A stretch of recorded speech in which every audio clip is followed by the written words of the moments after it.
All right, hello, I'm Katie Hinkle. I'm addressing you all today as a former Alleghany County graduate, as well as a current 6th and 7th grade science teacher, as well as a 3-time varsity coach over at Alleghany High School.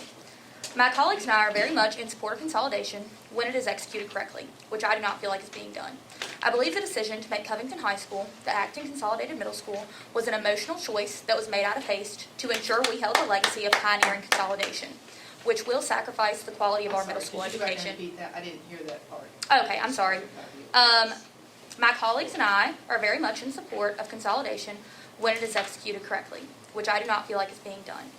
I believe the decision to make Covington High School the acting consolidated middle school was an emotional choice that was made out of haste to ensure that we held the legacy of pioneering consolidation, which will sacrifice the quality of our middle school students' education.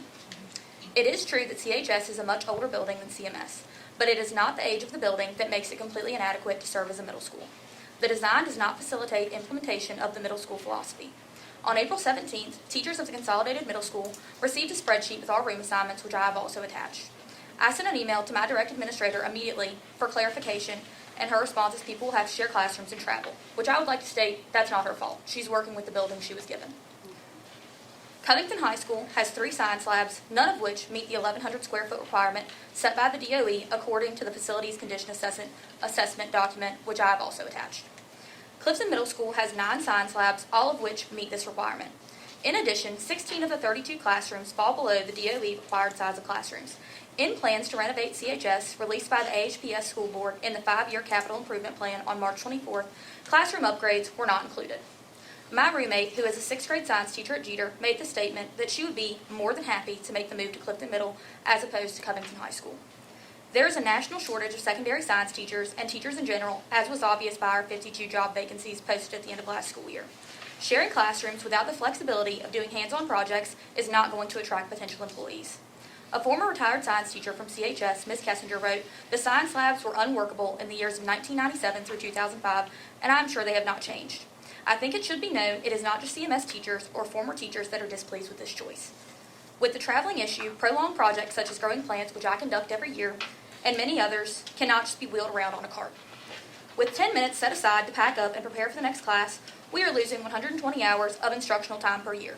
Teachers received an email from the Director of Primary Education, Sherman Callahan, on February 21st of this school year stressing the importance of not losing instructional time due to the concern of performance on SOLs, benchmarks, and attendance. Teachers would not have to travel at CMS.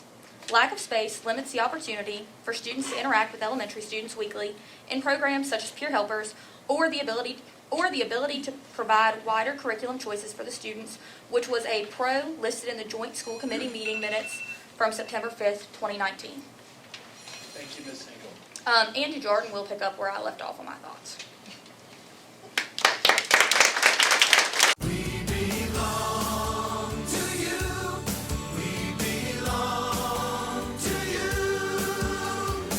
Want a car loan with a little get up and go? Our credit union offers quick loan approvals and great rates. Our loans get you on the road fast because we belong to you. Jackson River Community Credit Union. We belong to you. Online at jacksonrivcomcu.org. We're federally insured by NCUA. We're an equal housing lender.